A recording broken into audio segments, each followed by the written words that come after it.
Hey sis, I know this is a lot. I've been watching a whole bunch of Riverdale the past couple of days. It's such an extra absurd show that some of that extraness I think seeped out onto my brushes and made this happen. So today I wanted to go back to my roots a little bit and just really kick it old school. That's funny. I've never heard of a George class at our school. Sure, Jan. I'm doing an anti-haul, keeping it classic, keeping it snarky. Let's get into it. The first thing that I'm anti-hauling is not an item, but a class of things. I need, for my own sake and for the sake of my checking account, I need to resist the temptation to buy mountains and mountains of Black Friday and Cyber Monday discounted makeup cosmetic items. Look, I'm already on a no-buy and I've been sticking to it quite ferociously. But even, you know, for someone of iron moral will like me, it's tough. Every single time I go on Twitter, there's like 18 discount codes and sales and bundles and pack deals, and it's like brands are just throwing my own money back at me. The first actual item that I'm anti-hauling is something that I wish I didn't have to talk about, but me in the past was way too clairvoyant about upcoming makeup trends, and now I have to reap what I have sown. e.l.f.'s coming out with a jelly highlighter. The Revlon Shoot the Moon collection, specifically the jelly highlights. God damn it, I knew this would happen! Remember back in November when I anti-hauled the Farsali Jelly Beam highlighter and I said that it was super gimmicky because it was just a standard liquid highlighter with gelling agents in it to make it jiggly. It's spreading! It's gimmicky and it doesn't make applying highlighter that much more easy. I've tried the Farsali Jelly Beam at Sephora's, and basically you just dip your fingertip into this horrific gelatinous Jabba the Hutt of highlighter and you get a full fingertip of liquid highlighter. It's like enough for 5 cheekbones, let alone 2. It's too much. It's a true if it ain't broke, don't fix it situation. And it's just a goofy little gimmick that I'm not a fan of. I want to spend a little bit of time talking about my best gal pal, Catherine Vaughn. Don't you wish your child was vaccinated like me? She's coming out with an eyeshadow palette. It's not part of the holiday collection because that already came out and flopped. So, but it's the Lolita palette and it's all pale pinks with some purples.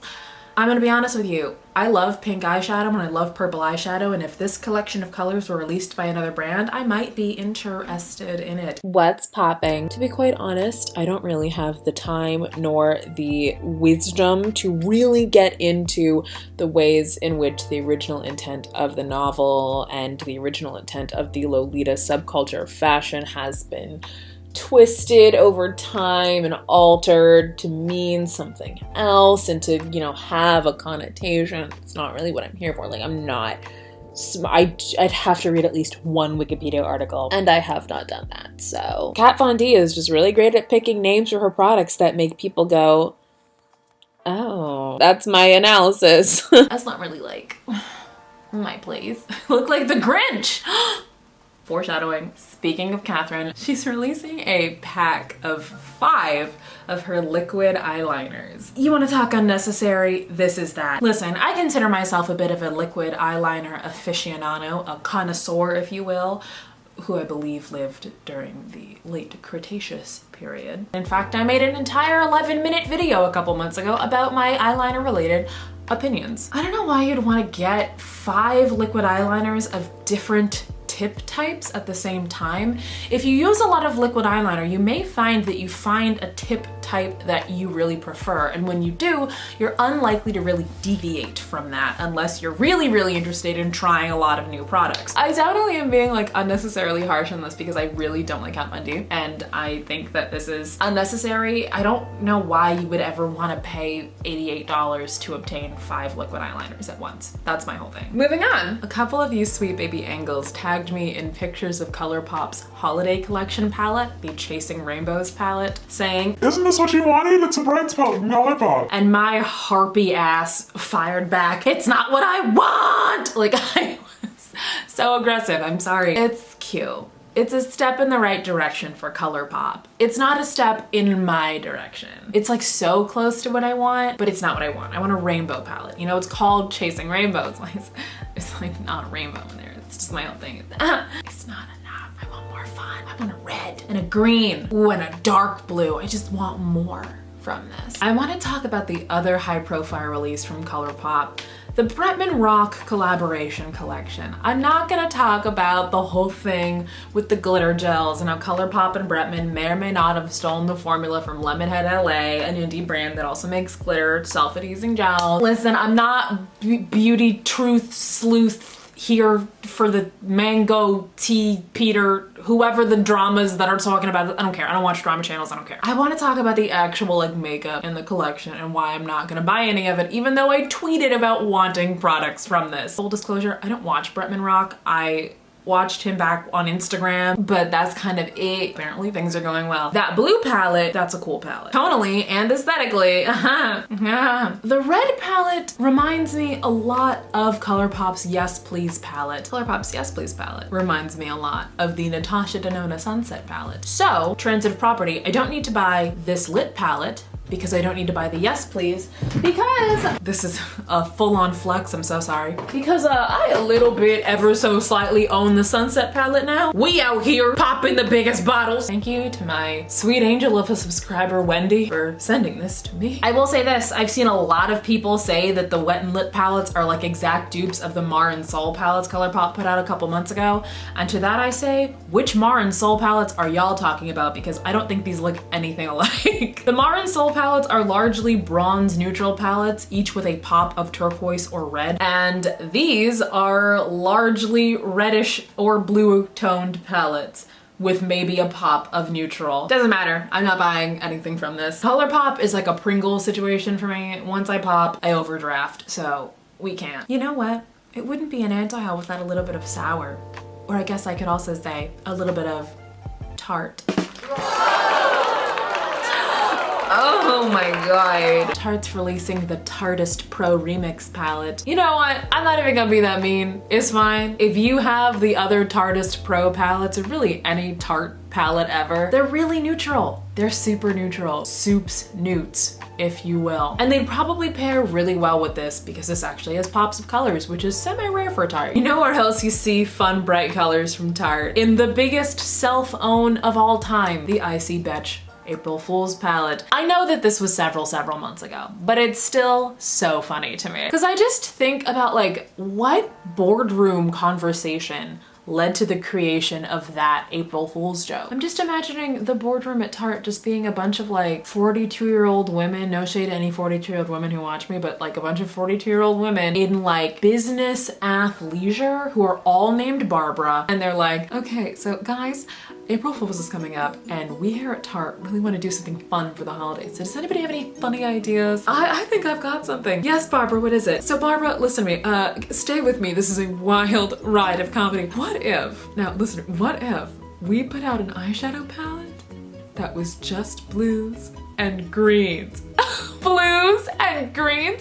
What about the browns and the light browns and the dark browns and the medium browns and the creams and the dark creams and the off-whites and the beiges and the taupes and the dark taupes and the spicy taupes and the sparkly taupes? Nowhere. Barbara, have you been watching Amy Schumer again? You're so funny. You know what, Barbara? That palette sure sounds like bae to me.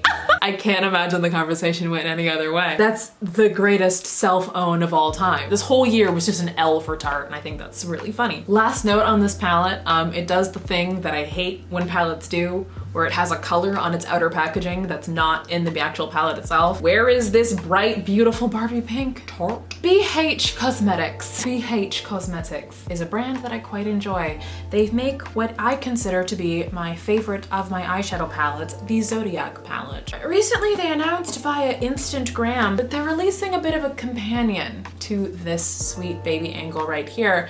And a lot of people assumed it was going to be a smaller version of this, which I think would be smart because this is a bit of a sizable little girl. Instead, what we got was a palette that appears to be the exact same size called the Zodiac Love Signs palette. I tweeted about this snarkily. I was like, the original Zodiac found perfectly fine, wig secured, on Twitter lingo. But now I'm beginning to change my tune. I'm still not gonna buy this. I feel like too many of the shades are already represented in the original Zodiac. The matte shades in this new one are fairly original. The browns is pretty much retreaded territory, but those yellows and oranges and the blues and that pink are pretty new, and I think they're fun. But I feel like a lot of the shimmers, excluding possibly that pink and bright gold at the bottom, I just feel like there's a lot of overlap with the baked shades. I think if I bought this, I would find it to be very, very similar to what I already have. I'm also not at all a makeup completionist anymore. I used to get super enthralled by having a bunch of stuff with like the same name or theme to it. Almost lured me into buying the Benefit They're Real push-up gel liner because at the time it launched, I was super into the They're Real mascara. So it could be a thing, it's like, oh, I want all of the Zodiac palettes, but I don't care that much. Sorry, BH, I don't need it and I'm not gonna buy it. When will my mother, Kimberly Clark, return from tour? Mom! Next up, why don't we talk about a palette that is super lit? It's the Melt Smoke Sessions.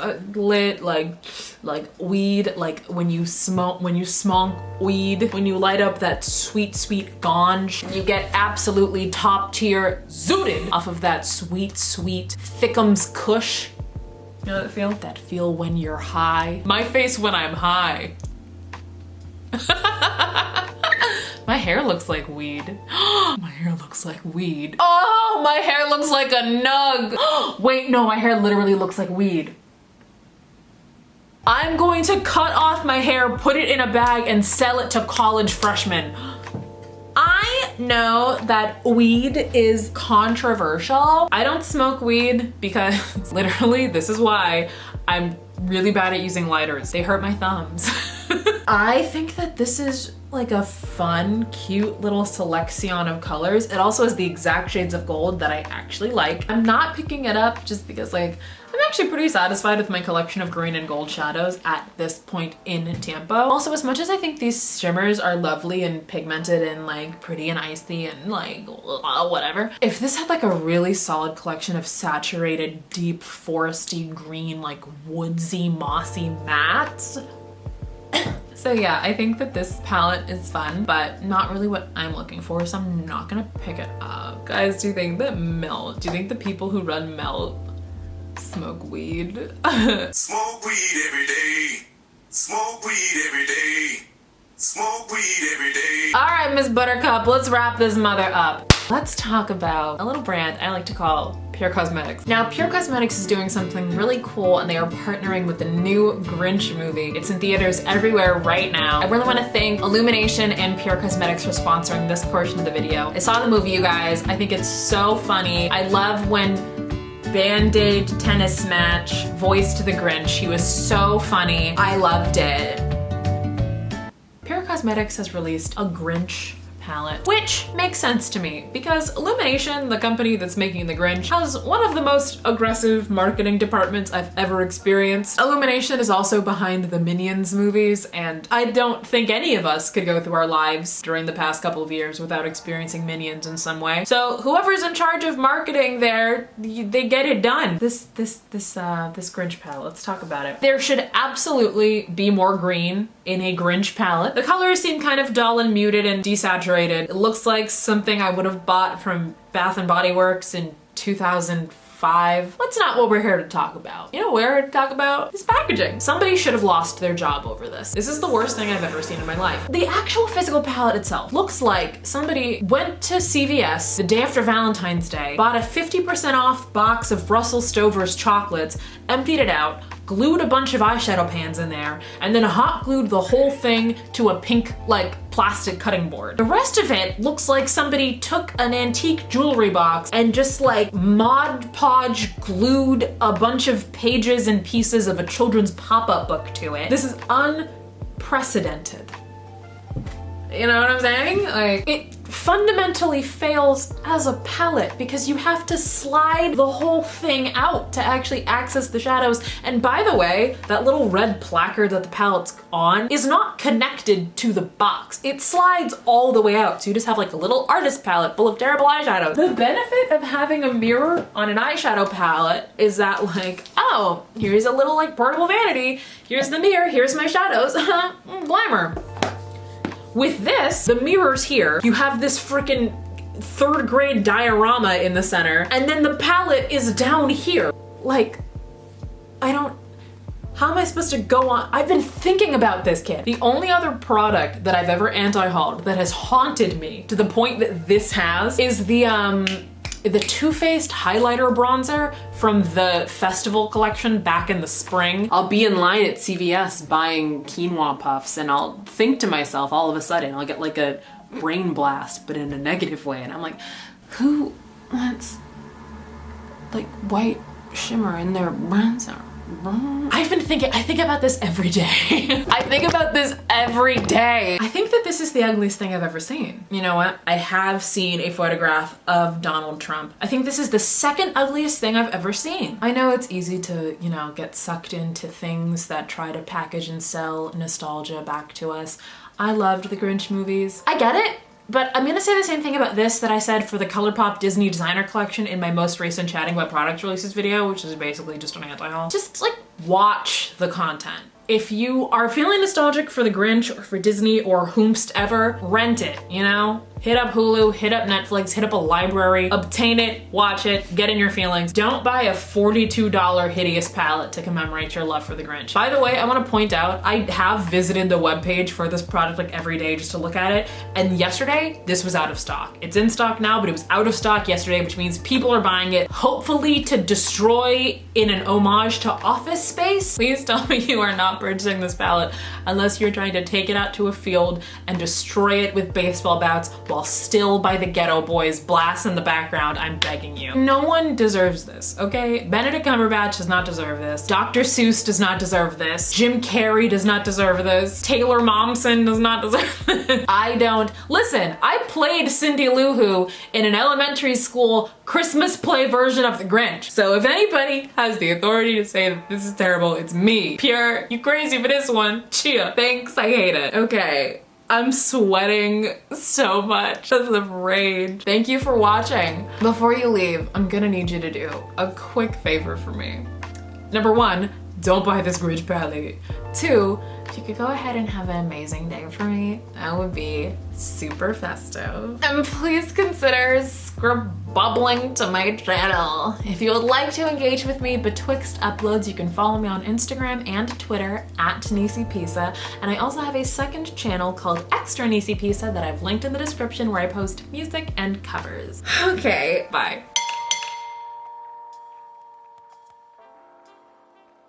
You're a mean one. Pure Cosmetics. 'Cause you made me view this with my eyes.